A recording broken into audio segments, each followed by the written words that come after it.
आपको लगता है ये जो हमेशा कहा जाता है डबल इंजन की सरकार, ये डबल इंजन की सरकार होने का फायदा आपको मिला है? डबल इंजन का जो लाभ है वो जनता को मिल रहा है, और डबल इंजन सरकारें देश के लिए बहुत प्रासंगिक हो रही हैं। हमने जीईपी यहाँ लागू किया है, जीडीपी की तर्ज पर जीईपी, ग्रॉस एनवायरनमेंट प्रोडक्ट। कानून से देवभूमि उत्तराखंड में जीने की आदत सबको होनी चाहिए, ये वर्क कल्चर हम ला रहे हैं।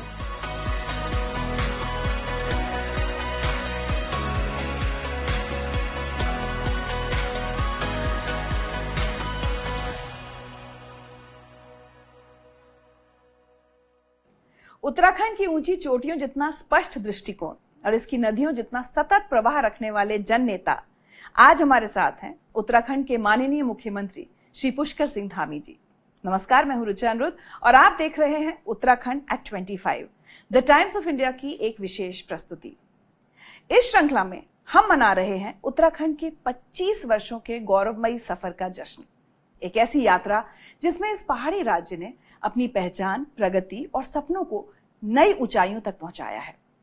इस प्रेरणादायक यात्रा से गहराई से जुड़े हैं पिथौरागढ़ की धरती से निकले सैनिक परिवार में जन्मे धामी जी, जिन्होंने बचपन से ही राष्ट्र सेवा, अनुशासन और परिश्रम के संस्कार प्राप्त किए और युवावस्था से ही जन सेवा को अपना जीवन ध्येय बनाया।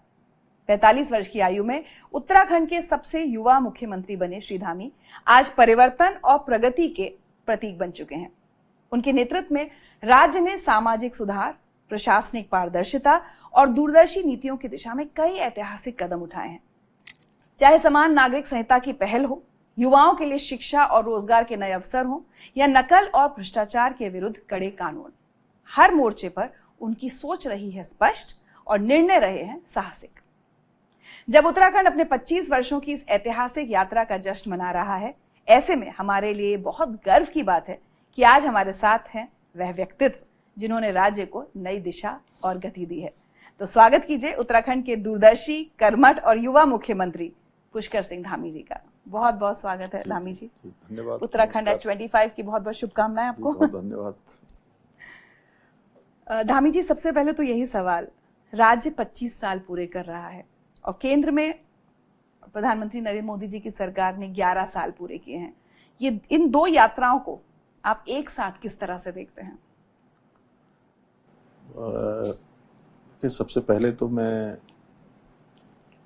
आदरणीय प्रधानमंत्री जी के नेतृत्व में जो भारत की विकास की गति बढ़ी, वैश्विक भारत की ताकत बढ़ी, भारत आज दुनिया की चौथी सबसे बड़ी अर्थव्यवस्था बन गया है। हर क्षेत्र में भारत की प्रगति हुई है और एक समृद्ध भारत, सशक्त भारत और समरस भारत का निर्माण प्रधानमंत्री जी के नेतृत्व में 11 वर्षों में हुआ है।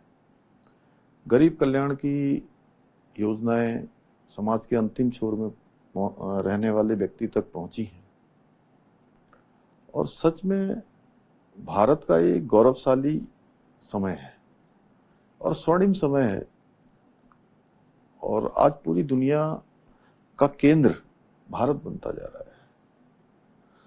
तो अनेक उपलब्धियां हैं इन 11 सालों में। गरीब कल्याण है, सेवा सुशासन के काम हैं और अनेक अनेक योजनाएं जिन्होंने एक सामान्य व्यक्ति के जीवन को बदलने का काम किया है। आयुष्मान योजना, प्रधानमंत्री आवास योजना, गरीब कल्याण अन्न योजना, मुफ्त राशन योजना, लखपति दीदी योजना, किसान सम्मान निधि, जल जीवन मिशन, लखपति दीदी योजना से लेकर ड्रोन दीदी तक अनेक अनेक योजनाओं के माध्यम से देश का कायाकल्प हुआ है। वहीं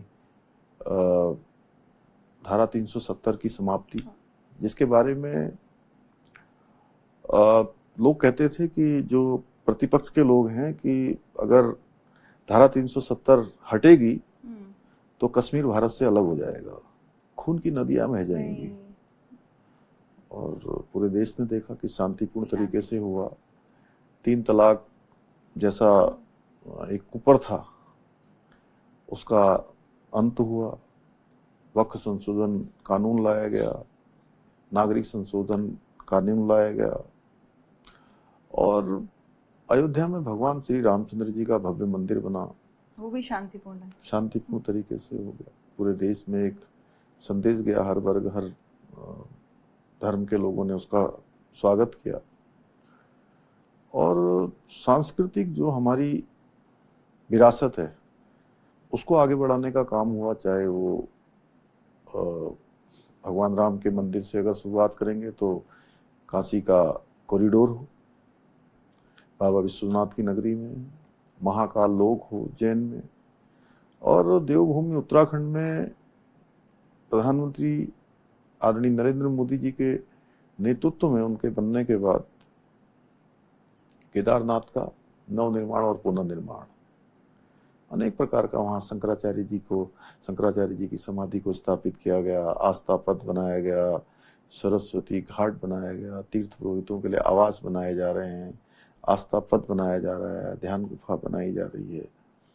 और सच में 2013 की आपदा के बाद वो पूरा का पूरा क्षेत्र बहुत क्षतिग्रस्त हो गया था, बहुत नुकसान वहां पर हुआ था, और आज भव्य केदार और दिव्य केदार बन गया है।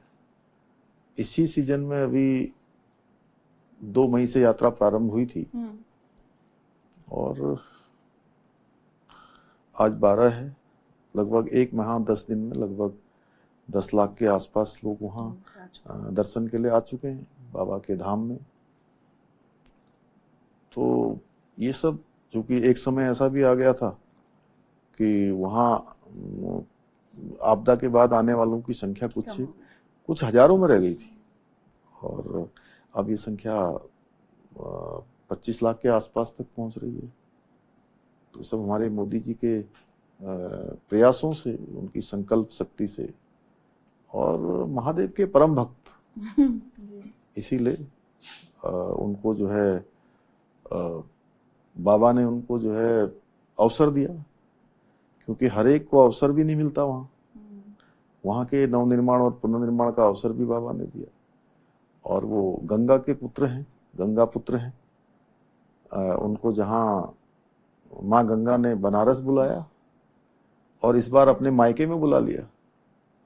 हमने शीतकालीन यात्रा प्रधानमंत्री जी की प्रेरणा से शुरू करी, और उस यात्रा में प्रधानमंत्री जी हमारे हरसिल मुखवा, जिसको माँ गंगा का मायका कहते हैं, वहाँ आए। और वहाँ उनके आने के बाद ऐसा नया चमत्कार हुआ कि उनकी 6 मार्च को यात्रा थी। 6 मार्च को हमारी शीतकालीन यात्रा में वो सम्मिलित हुए, और 6 मार्च से लगातार वहाँ लोग, आने वाले लोगों की बड़ी संख्या आ गई। और प्रधानमंत्री जी जहाँ जाते हैं वहाँ उसके वो, चाहे वो हमारा हरसिल मुखवा हो, माँ गंगा का मायका हो, या जिसको देश का अंतिम गांव कहते थे माणा गांव हो, वहां भी उनका हुआ। वो ऐसे पहले प्रधानमंत्री जो इतने सीमांत क्षेत्रों में गए हैं, या आदि कैलाश, जोलिंगकोंग, जो भारत के सीमांत क्षेत्र हैं, इन क्षेत्रों में जाने वाले वैसे प्रधानमंत्री हैं।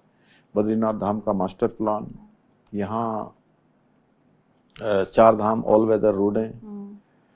भारतमाला श्रृंखला में एक कोने से दूसरे कोने को जोड़ने की सड़कों की परियोजना हो, देहरादून दिल्ली एलिवेटेड रोड का तेज काम हो, हवाई सेवाओं का विस्तार हो, या अभी 2 रोपवे, ऐसे तो अनेक रोपवे हमारे राज्य में भारत सरकार के सहयोग से स्वीकृत हो रहे हैं। 2 रोपवे जिसकी चर्चा मैं जरूर आपसे करना चाहूंगा कि केदारनाथ का रोपवे, क्योंकि अत्यंत ही कठिन भौगोलिक स्थितियों में बनने जा रहा है, और आज बाबा की यात्रा, बाबा के आशीर्वाद से भक्त बड़े उत्साह से पूरा करते हैं, लेकिन उसके बावजूद भी जो शारीरिक रूप से कमजोर होते हैं, थोड़ा हमारे बुजुर्ग होते हैं, उनके लिए यात्रा कठिन होती है। तो ये कब तक रोपवे बन जाएगा? अब शुरू हो रहा है, काम शुरू हो रहा है, और जल्दी से जल्दी, क्योंकि कठिन रोपवे होगा, और लगभग 10-12 किलोमीटर का रोपवे होगा। बड़ा रोपवे है, बहुत बड़ा प्रोजेक्ट होगा, बड़ा प्रोजेक्ट है, और अपने आप में दुनिया के सबसे जो है अलग भौगोलिक परिस्थिति का प्रोजेक्ट है। इसके साथ साथ हेमकुंड साहब, जहाँ हमारे सिख धर्म के लोगों की बड़ी आस्था है, और हेमकुंड साहब के लिए भी रोपवे बनने जा रहा है। अच्छा। ये दोनों ही रोपवे हमारे प्रधानमंत्री जी ने पहले ही जो है इसका वो कर दिया था, और अब ये इसकी स्वीकृति मिल गई है, इनका काम शुरू होगा। इसके अतिरिक्त हमारे एयरपोर्ट हैं यहाँ पर, देहरादून का एयरपोर्ट, जहाँ से आज देश के लिए लगभग 60 के लगभग उड़ानें हो रही हैं, और हम इसको एक्सपेंड कर रहे हैं। कुछ हमारे पास थोड़ा जमीनों की यहाँ पर कमी होती है, थोड़ा ये हमारे सामने चुनौती है, लेकिन वन विभाग की 44 हेक्टेयर भूमि हमको मिल गई है। कुछ एक और भूमि का प्रबंध होगा तो हमारे यहाँ से अंतर्राष्ट्रीय उड़ान भी, अंतर्राष्ट्रीय हवाई अड्डा ये हमारा बन जाएगा देहरादून का। पंतनगर हवाई अड्डे को भी हम अंतर्राष्ट्रीय स्तर का बना रहे हैं, क्योंकि पंतनगर एक बड़ा सेंटर है कृषि का भी और हमारे उद्योग का भी। इसके साथ पूरे राज्य में हम यहाँ से देहरादून से पिथौरागढ़ के लिए हवाई सेवा प्रारंभ कर दी गई है, और दिल्ली से पिथौरागढ़ की हवाई सेवा प्रारंभ हो गई है। राज्य के अनेक अनेक स्थानों पर हम हेलीपोर्ट बना रहे हैं, और लगभग हमारे यहाँ पर 19 स्थानों पर अभी हवाई सेवाएं चल रही हैं, जो रीजनल हवाई सर्विस है हमारी। स्वास्थ्य के क्षेत्र में अगर मैं बात करूं तो स्वास्थ्य के क्षेत्र में हमारा एम्स देहरादून का पहले से संचालित है, जिसमें हजारों लोगों की रोज ओपीडी होती है। इसके साथ ही एक किच्छा में एम्स हमारे यहाँ, एम्स का सैटेलाइट सेंटर, वो भी निर्माणाधीन है, और 2026 में वो भी प्रारंभ हो जाएगा। तो पिथौरागढ़ में मेडिकल कॉलेज बन रहा है, श्रीनगर में हमारा पौड़ी श्रीनगर में मेडिकल कॉलेज पूरी तरह से काम कर रहा है, अल्मोड़ा में मेडिकल कॉलेज बन रहा है, रुद्रपुर में मेडिकल कॉलेज हमारा निर्माणाधीन है, जल्दी उसका काम भी पूरा हो जाएगा। हरिद्वार में मेडिकल कॉलेज बन रहा है, प्रत्येक जनपदों में। तो ऐसे अनेक काम है, मैं आपको गिनाऊं तो मुझे लगता है कि सारा आपकी और मेरी वार्ता इसी पर रह जाएगी। नहीं, हम और पहलू पे भी बात कर लेंगे। तो और पूरे राज्य के अंदर तमाम हमारे नाबार्ड के माध्यम से, तमाम एडीबी के माध्यम से सड़कों के सौंदर्यीकरण का काम, सड़कों के सीवरेज बनाने के काम, भूमिगत लाइनें बनाने का काम, बिजली की लाइनों को अंडरग्राउंड करने के काम हो, आइकॉनिक सिटी हमारा ऋषिकेश बने, उसके लिए हम काम कर रहे हैं। इसके साथ साथ यूआईडीबी के माध्यम से उत्तराखंड इंफ्रास्ट्रक्चर इन्वेस्टमेंट बोर्ड, उसके माध्यम से हम राज्य के अंदर बहुत सारे सेक्टर पर काम कर रहे हैं। जैसे ऋषिकेश हरिद्वार में हम गंगा कॉरिडोर बना रहे हैं, ऋषिकेश में, हरिद्वार में, और टनकपुर में, जहाँ पर टनकपुर में माँ पूर्णागिरी का धाम है, वहाँ भी प्रत्येक वर्ष 25-30 लाख श्रद्धालु आते हैं। हाँ, वहाँ भी बड़ी यात्रा चलती है। तो वहाँ हम शारदा रिवर फ्रंट पर काम कर रहे हैं। इसके अतिरिक्त आइकॉनिक सिटी भारत सरकार के सहयोग से ऋषिकेश और उसके आसपास हम डेवलप कर रहे हैं। यही हमारा हरिपुर कालसी में यमुना तीर्थ, वहाँ पर बनाने पर हमारा काम चल रहा है, जमुना कृष्ण धाम। तो ऐसे अनेकों अनेकों काम प्रगति पर हैं, अनेक नवाचार हम राज्य के अंदर कर रहे हैं। वार्ता को आगे बढ़ाते हैं। तो बट आपको लगता है ये जो हमेशा कहा जाता है डबल इंजन की सरकार, ये डबल इंजन की सरकार होने का फायदा आपको मिला है? देखिए, डबल इंजन है इसीलिए ये सब काम हो पा रहे हैं।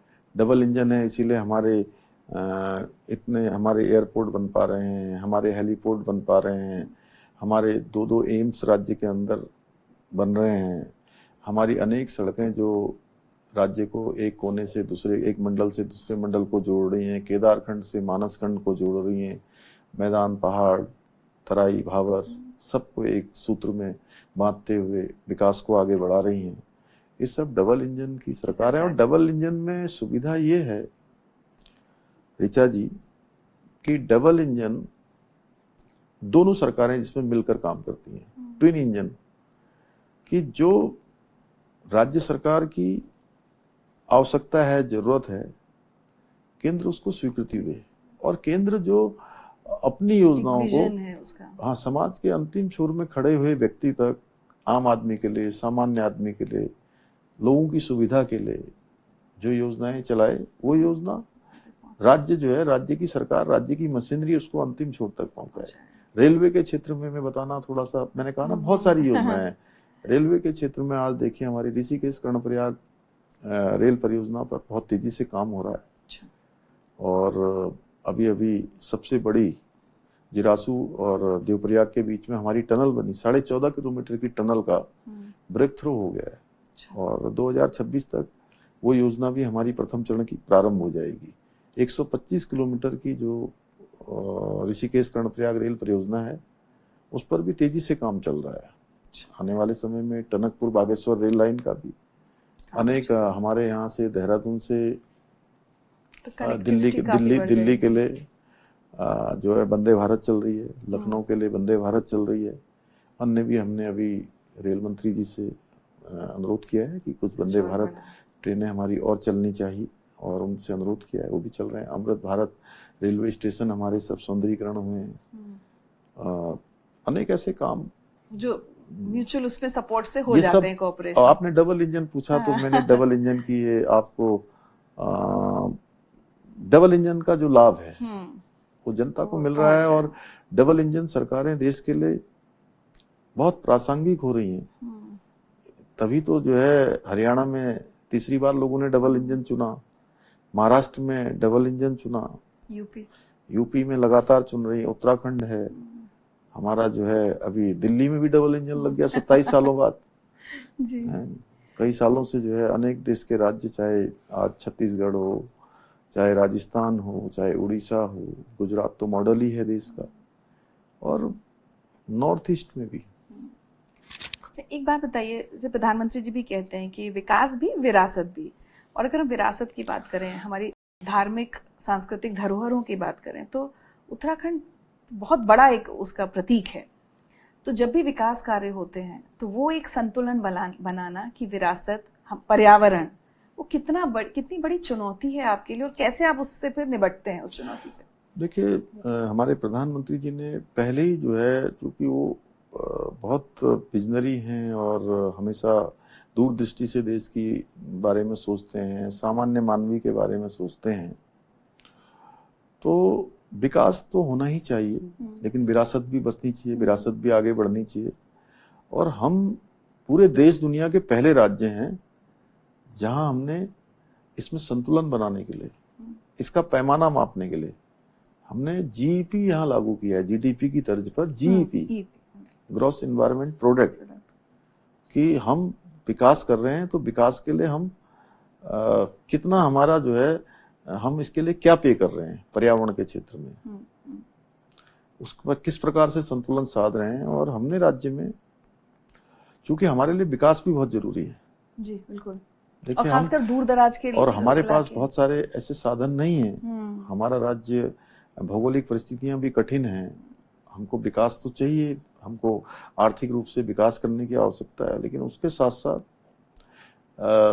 विकास के साथ ही जो है हमको इकोलॉजी का पूरा ध्यान रखना है, और हम इस पर संतुलन बनाते हुए काम कर रहे हैं। हमारे यहाँ पर अनेक विकास योजनाएं चल रही हैं, टनल परियोजनाएं चल रही हैं। अभी अभी सिलकारा टनल, जिसके बारे में आपने सुना होगा, जहाँ पर हमारा एक हादसा हो गया था, 17 दिनों तक रेस्क्यू अभियान चला था, और 41 हमारे श्रमिक भाई वहां से सभी लोग स्वस्थ और सकुशल बाहर निकले थे। वो एक बहुत बड़ा आपके लिए वो था। वो टनल भी हमारी ब्रेक थ्रू हो गई है। इस वर्ष जो है नवंबर दिसंबर में वो चालू हो जाएगी, तो कभी 25 किलोमीटर से 30 किलोमीटर का रास्ता लोगों के लिए आसान हो जाएगा।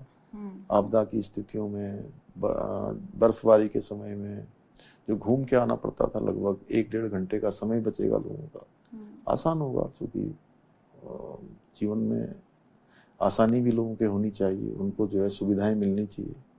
4 धाम आने वाले यात्रियों की संख्या हर वर्ष बढ़ रही है, बड़ी संख्या में लोग आ रहे हैं, उनकी भी अच्छी सुविधा हो, आसानी से यात्रा अपनी पूरी कर पाएं, और जो वहाँ रहने वाले वहाँ के नागरिक हैं उनको भी सुविधा मिले। 25 साल राज्य ने पूरे कर लिए, अब जब आगे बढ़ना है, आगे का रास्ता तय करना है, तो आर्थिक स्थिति और आर्थिक उस पर आपको फोकस करना होगा। तो चाहे हम औद्योगिक निवेश की बात करें या और रोजगार के अवसर हों, इस सब के लिए आप क्या कर रहे हैं? देखिए, पिछले दिनों हमने 2023 में आदरणीय प्रधानमंत्री जी की प्रेरणा से देहरादून में हमने पूरे देश दुनिया के लोगों को आमंत्रित किया था। हमने यहाँ पर इन्वेस्टर ग्लोबल समिट की थी और उसमें सभी को आमंत्रित किया। उससे पहले हमने लगभग 25 से अधिक पॉलिसी बनाई लोगों के सुझाव लेकर कि राज्य में अनेक हमारे यहाँ पर देखिए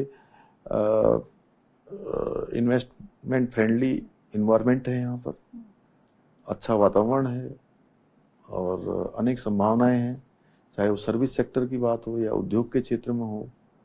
हर एक क्षेत्र में पर्यटन, उद्योग, सर्विस सेक्टर, पर्यटन का क्षेत्र, हमारा रोपवे का क्षेत्र हो, तो औद्योगिक मतलब उद्योग निवेश करने को तैयार हैं राज्य में? जी, बड़ी संख्या में लोग आए और हमारा लगभग 3,54,000 करोड़ का निवेशकों के साथ करार हुआ है।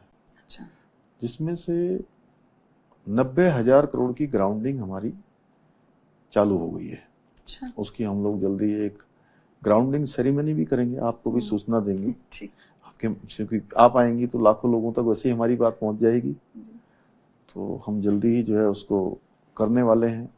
उससे हमारे यहाँ पर राज्य के अंदर उद्योग भी बढ़ेगा, इन्वेस्टमेंट बढ़ेगा, रोजगार सृजन होगा, एम्प्लॉयमेंट जनरेट होगा बड़ी संख्या में। तो उसके लिए हम काम कर रहे हैं और सिंगल विंडो सिस्टम को हमने और आसान किया है, उसको मजबूत किया है। कुछ आंकड़े होंगे धामी जी की, जैसे जो हमारा युवा है उत्तराखंड का, सब पहले नौकरी के लिए पलायन करते हैं, क्या उसमें कमी आई है या जो चले गए थे क्या वो वापस आना चाह रहे हैं? अब उन्हें ऐसा लग रहा है कि भाई अब यहाँ माहौल अच्छा है, हम अपने घर पर रहकर काम कर सकते हैं? कुछ आपके पास ऐसे? नहीं, बहुत लोग आज ही खटीमा में हमारे यहाँ का नमन भट्ट है, हाँ। वो कहीं बाहर काम करते थे, लौट कर आ गए अपने यहाँ पर। अच्छा। ऐसे अनेक मतलब कई सक्सेस स्टोरी हैं और विशेषकर ये जो कोविड आया था, कोविड के बाद लोगों ने यहाँ पर वापसी किया है, रिवर्स माइग्रेशन किया है और बड़ी संख्या है इनकी सक्सेस स्टोरी की।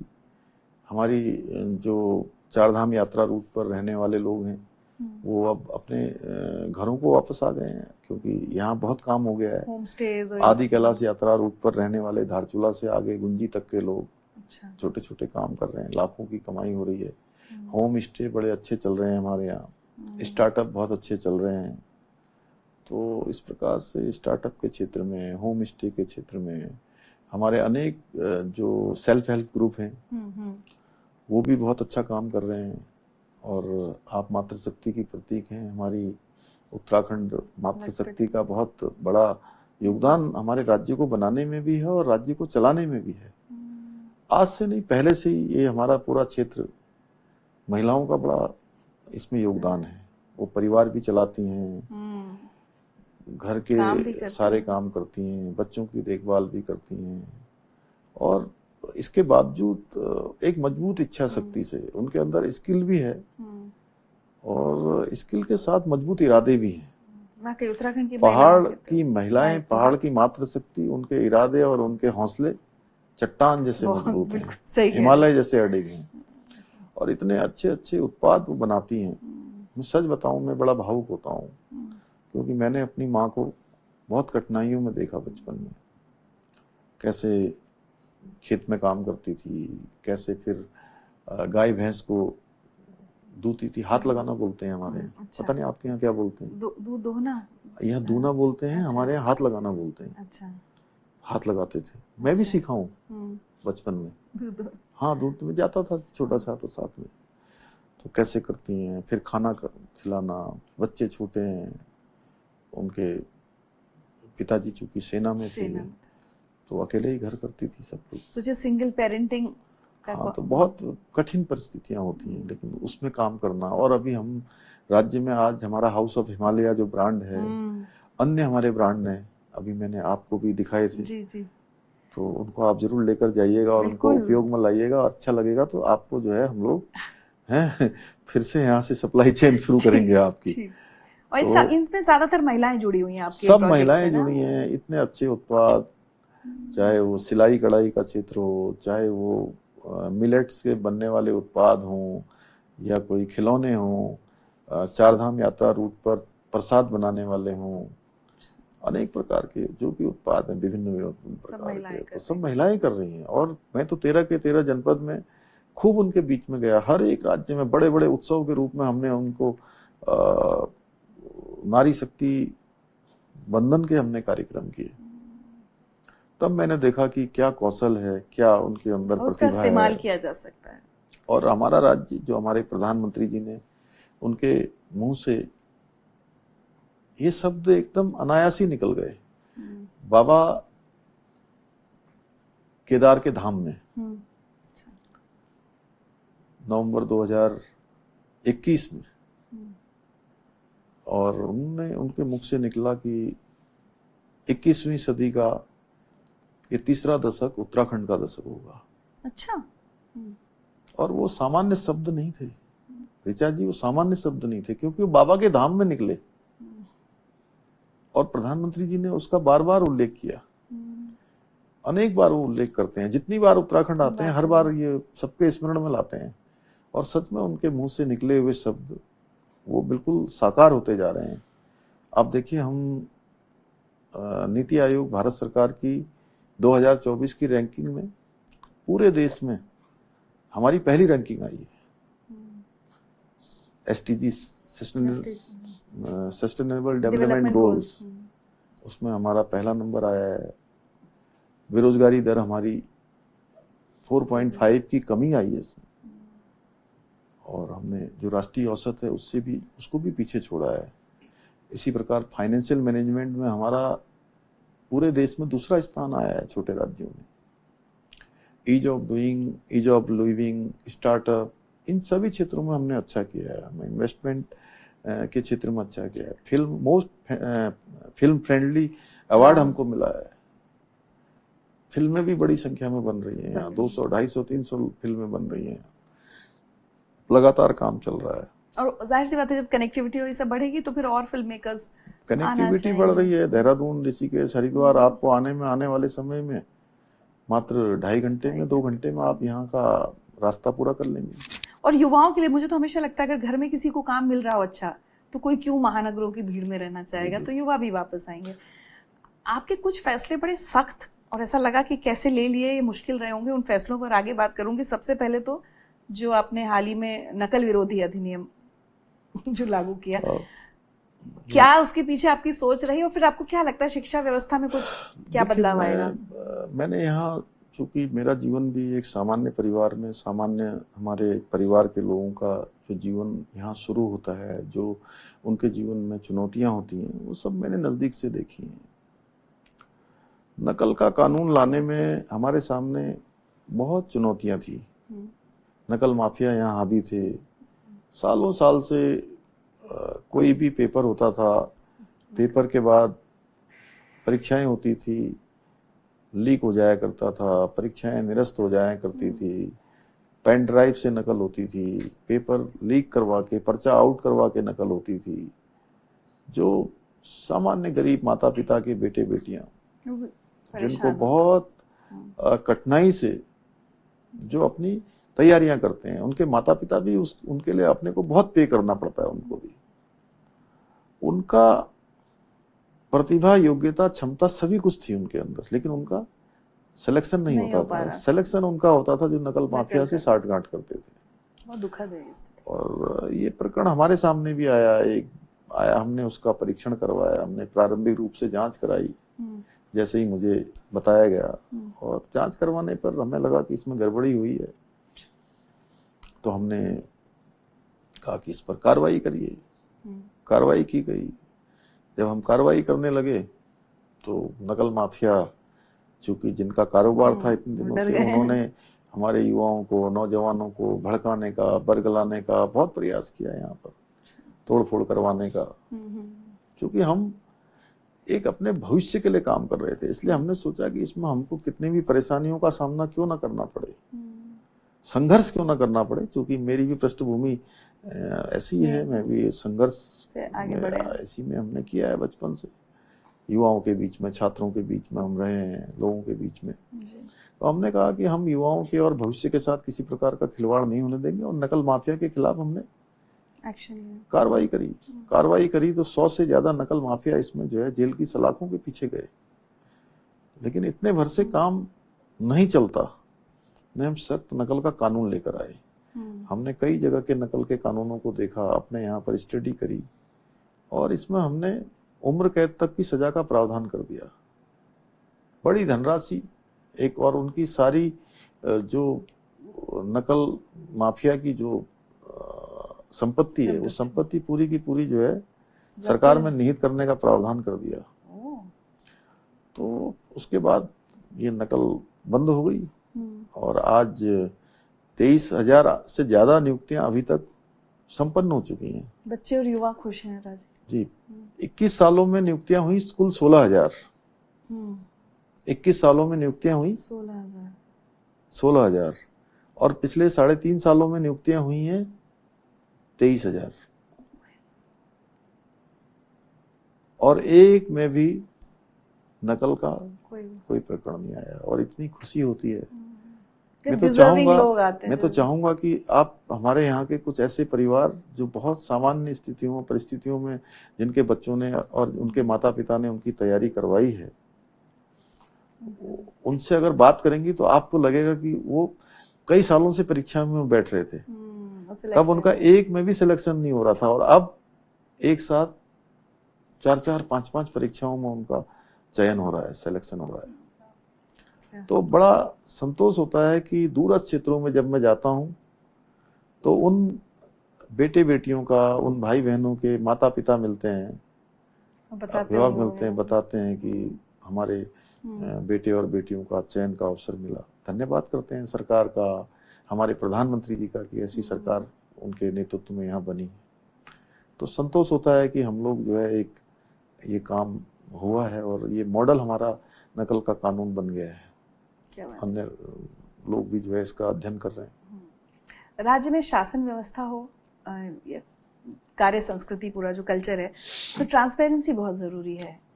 उसके लिए भी आप कोशिशें कर रहे हैं कि सिस्टम में ज्यादा से ज्यादा ट्रांसपेरेंसी आए, पारदर्शिता हो? देखिए, उसकी हमने शुरुआत की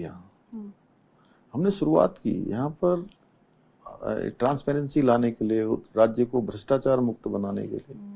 देवभूमि है, देवभूमि को पारदर्शी होना चाहिए।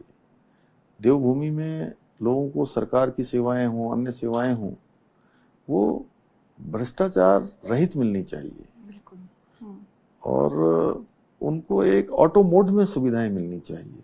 वैसे हमने सेवा का अधिकार है, हमारा 1905 सीएम हेल्पलाइन है, 1064 हमारा जो है भ्रष्टाचार के शिकायत का एक ऐप बना हुआ है और उस पर भी काफी सारी ट्रैपिंग हुई और लगभग 200 के लगभग उसमें भी लोग ट्रैप किए गए, पकड़े गए और जेल की सलाखों के पीछे भेजे गए। पहले एक ऋचा जी, एक बहुत महत्वपूर्ण बात यह है कि पहले एक चूंकि लोग इस प्रकार की बात उठाते थे कि भाई ये भ्रष्टाचार के खिलाफ कार्रवाई होती है तो कुछ नहीं होता है और छोटे लोग पकड़े जाते हैं। कहते थे छोटी छोटी मछलियों को पकड़ दिया, बड़ी मछलियां छूट गई। सही बात है। लेकिन हमने इस धारणा को बदलने का काम किया है। अब छोटी मछलियां तो छोटी मछलियां, बड़ी मछलियां भी और बड़े मगरमच्छ भी पकड़े जा रहे हैं, चाहे किस सेवा का आदमी हो, आईएएस हो, आईएफएस हो या हमारे जो है पीसीएस हो या किसी अन्य सेवा के हो। ये मायने नहीं रखता कि किस सेवा का कौन है। अगर अपनी कर्तव्य में उसने लापरवाही की है, अनियमितता की है, भ्रष्टाचार किया है, तो उसके खिलाफ कार्रवाई हमने सुनिश्चित की है। और पहली बार हमने ये शुरुआत भी की है कि हम रिकवरी भी करवा रहे हैं। अच्छा, हमने कहा रिकवरी भी करी जाएगी और उत्तरदायित्व तो फिक्स किया जाएगा और ये हमारा अभियान लगातार चलेगा। और भ्रष्टाचार मुक्त उत्तराखंड हमारा ये संकल्प है, ये संकल्प हमारा लगातार आगे बढ़ेगा। पिछले दिनों कुछ अभियंताओं ने भी ऐसी ढिलाई पुल बनाते समय कर दी। पुल बन रहा था और पुल निर्माणाधीन पुल गिर गया चमोली जिले के थराली विधानसभा में।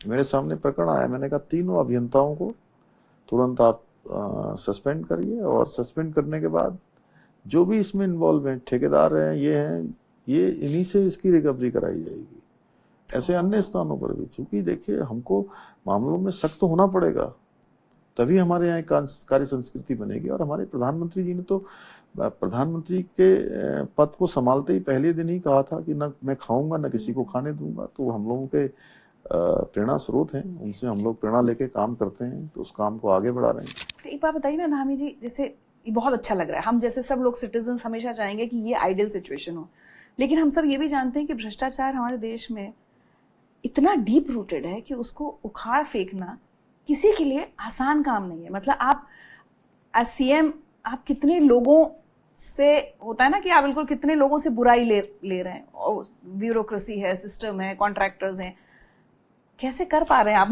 मतलब बहुत जिद चाहिए इस काम के लिए। अच्छे काम के लिए आपको कुछ तो चुकाना ही पड़ेगा जी।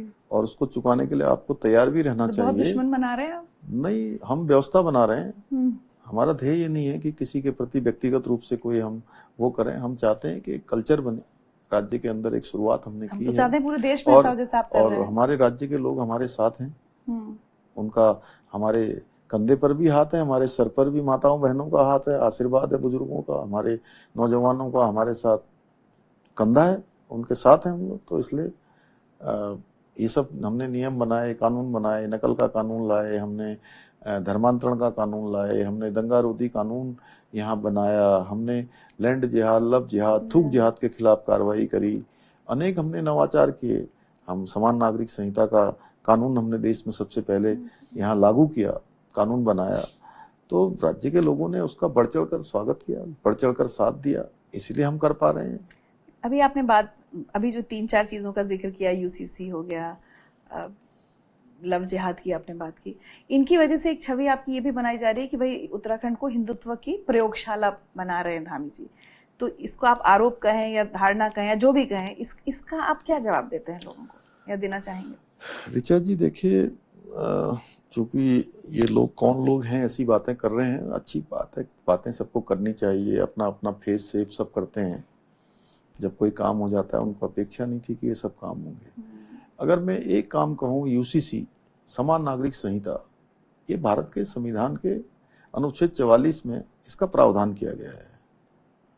जब भारत का संविधान बन रहा था उसमें उसका प्रावधान किया गया। हमने हमारे प्रधानमंत्री मोदी जी के नेतृत्व में हम उत्तराखंड की जनता के बीच में गए और हमने उनसे ये संकल्प हमने प्रस्तुत किया कि हमारी सरकार बनते ही हम सबसे पहले यूसीसी लागू करेंगे।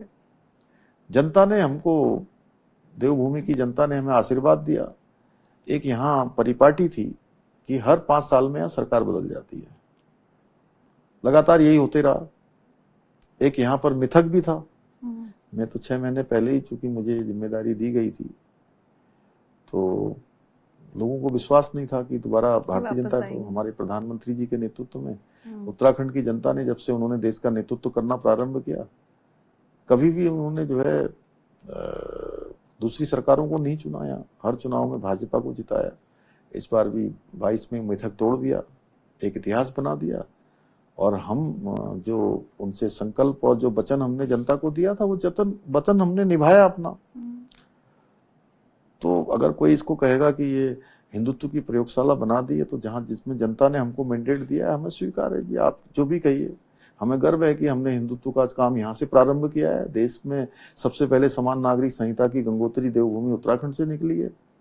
कोई कहेगा कि आपने दंगा रोकने के लिए कानून बना दिया, कोई कहेगा कि आपने जो है यहाँ लैंड जिहाद, जो बड़ा अतिक्रमण था, जिसमें हमने 7000 एकड़ से भी ज्यादा जमीन आज इस लैंड जिहाद से मुक्त करा दी, कोई इसको कहेगा कि हिंदुत्व की प्रयोगशाला है, तो हमें स्वीकार है कि आप ऐसा कह रहे हैं। इसमें हम बताइए, आप कि कोई अतिक्रमण, इंक्रोचमेंट, ऋचा जी, धर्म से क्या लेना देना? मैं नहीं, आप भी, और आपके साथ साथ जो भी अभी आज ये देखेगा आपका और मेरा संवाद, कोई भी जो है इसको गलत नहीं ठहराएगा।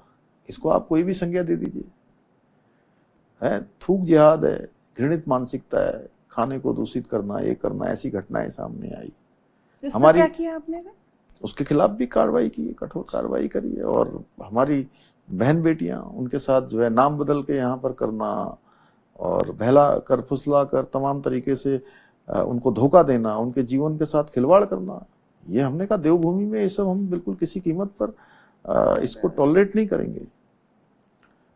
तो इस प्रकार के कामों के लिए कोई हमको कोई संज्ञा दे दे, हम देवभूमि के मूल अस्तित्व को बचाना है। यहाँ की जनता भी चाहती है, देशवासी भी चाहते हैं, दुनियावासी भी चाहते हैं, क्योंकि ये उत्तराखंड देखिए, ये गंगा का प्रदेश है, ये यमुना जी का प्रदेश है, ये हमारी अनेक नदियां यहाँ से निकलती हैं, धौली गंगा, काली गंगा, सरयू, पिंडर, अनेक नदियां, कोसी। तो उन सब नदियों का उद्गम स्थल, हर एक परिवार से कोई सेना में है यहाँ, हर परिवार का यहाँ सेना से रिश्ता है, कोई सेना में है, कोई पैरामिलिट्री में है, देश की किसी न किसी फोर्स में है और सीमाओं की रक्षा में लगा हुआ है। देश में देश की सेवा करने वाले, रक्षा करने वाले हर 5वें सैनिक में से 5वां सैनिक देवभूमि उत्तराखंड का होता है। इतनी बड़ी संख्या यहाँ की है।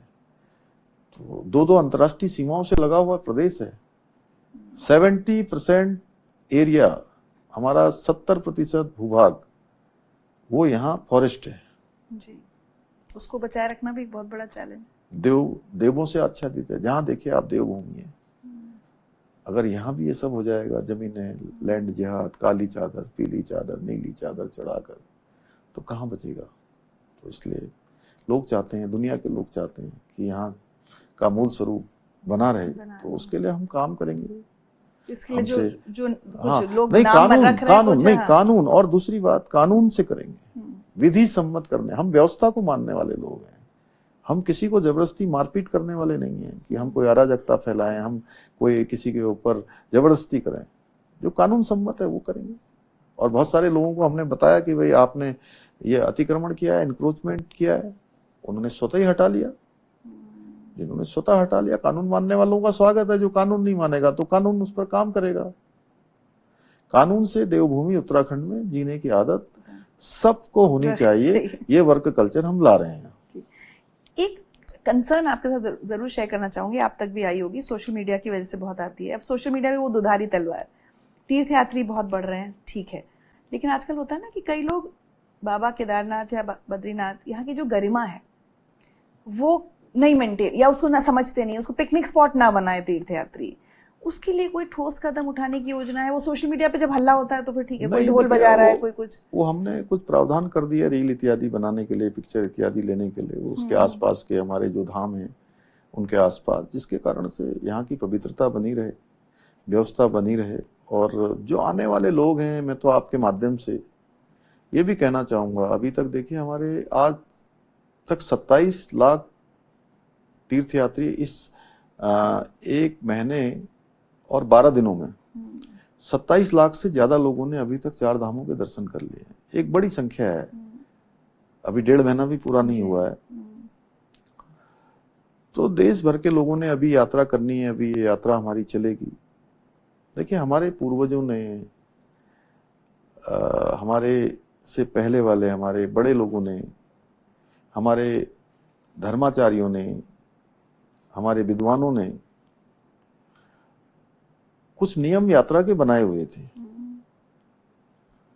कि इस यात्रा का पुण्य तभी मिलेगा जब हम यात्रा को ठीक प्रकार से पूरा करेंगे, अनुशासित ढंग से। साफ तरीके से रहना है, स्वच्छ रखना है, मन को भी साफ रखना है, अपने साथ साथ दूसरे लोगों को भी ठीक प्रकार से रखना है। हर एक को जो है अच्छी बात करनी है, अच्छे विचार रखने हैं। जहां जा रहे हैं वहां भी स्वच्छता रखनी है। कोई ऐसा काम नहीं करना है जिससे आपको भी परेशानी हो और दूसरों को भी परेशानी हो। तो ये हमारे पूर्वजों के बनाए हुए नियम हैं और हमने तो इस बार उस नियम में कुछ चीजें जोड़ी हैं हमारे प्रधानमंत्री जी के मार्गदर्शन में कि लोग प्लास्टिक मुक्त योजना यात्रा करें, without plastic, single use plastic के करें और अपने ये रील्स बनाने के चक्कर में ना पड़े।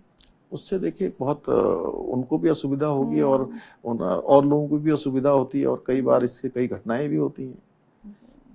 चारधाम यात्रा एक बहुत पवित्र यात्रा है। बिल्कुल, उसका पालन करना चाहिए सबको। आप सैनिक परिवार से हैं और जैसा भी आपने कहा कि उत्तराखंड का तो हर 5वां परिवार में कोई, मतलब हर परिवार में कोई सेना में है। अभी ऑपरेशन सिंदूर में हमने अपनी सेना का जो पराक्रम देखा, उस समय आपके विचार क्या थे? देखिए, पहलगाम में जो घटना हुई वो बहुत कायराना हमला था, कायराना घटना थी। निहत्थे लोगों को, निहत्थे पर्यटकों को और धर्म पूछकर गोली मारना, उनकी हत्या करना, उनकी परिवार की बहन बेटी पत्नी के सामने उनके सिंदूर को उजाड़ना, बहुत ही, जितनी उसकी निंदा की जाए उतनी कम था। लेकिन पहले के समय में इस प्रकार की घटनाएं अगर होती थी 2014 से पहले, तो आतंकवादियों की निंदा कर दी जाती थी, पाकिस्तान की निंदा कर दी जाती थी और कोई प्रतिकार नहीं होता था, कोई जवाब नहीं दिया जाता था। लेकिन हमको ही नहीं, पूरे देशवासियों को ये विश्वास था कि मोदी जी के नेतृत्व में भारत की सेना इसका बदला लेगी। और सबसे पहले उन्होंने सिंधु जल समझौता रद्द किया जो इतने सालों से चल रहा था, और ये सही है कि ये रद्द किया जाना चाहिए, क्योंकि खून और पानी दोनों का प्रभाव एक साथ नहीं हो सकता, पानी और खून दोनों एक साथ नहीं बह सकते। और फिर जिस प्रकार से 22 मिनट में जो है पूरा ऑपरेशन हो गया सिंदूर, माँ बहनों के सिंदूर के साथ जिन्होंने इस प्रकार का काम किया था उनको पूरी तरह से नेस्तनाबूद कर दिया गया।